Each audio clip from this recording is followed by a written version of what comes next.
Howdy, I'm Chase Thompson. I'm part of JT's demo group here at Deep, and here's my demo. I did sound noise cancellation. Very nice. So noise is interesting, and I talked about this during the demo in the showcase because it's made up of waves. So waves can add and subtract, and a lot of people don't know about that. So at the start of my demo, I'd show them how they can add and subtract by using two speakers set up like this, same phase for both of them, and then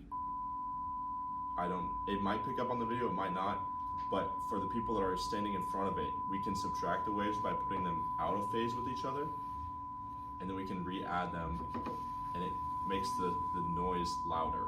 And so they kind of understand the wave functionality of sound and how waves can add and subtract. So for the next part of my demo, I'd lead in and I would try and find a kid to hand the microphone to show maybe it's not picking up anymore. Hold on, there it is.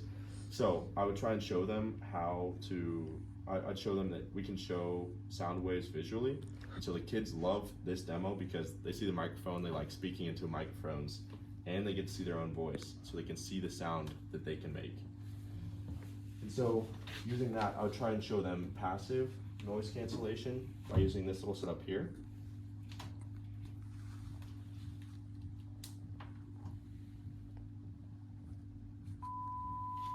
And so what's going to happen is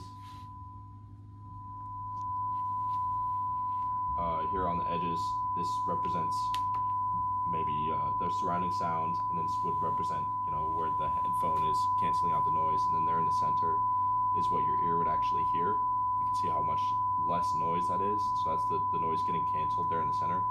Now the interesting thing about this demo, and just wave properties in general, is if we move it back up to a few of the wavelengths, there's going to be spots where it interferes and cancels out, and then it'll have spots where it doesn't cancel out anymore. And so that's just because there's going to be points where it's able to cancel and points where it doesn't. And that's just along the wave path.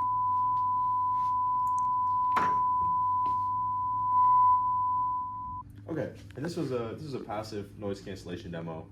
The plans for the future is to make it active, or at least try to. So whether it's taking a set of headphones and using a microphone and then taking that audio input from the outside environment and then trying to flip the phase of that input to cancel out the noise so that we could make our own set of noise canceling headphones. That's the active cancellation part, rather than just using a singular test tone. Or another idea we possibly had is giving kids a microphone that they can speak into, and then showing the waveforms between what is canceled and what isn't canceled. And so it would actively show how we can cancel their voices. So a few different demos that are possible, but that'll be a problem for next year.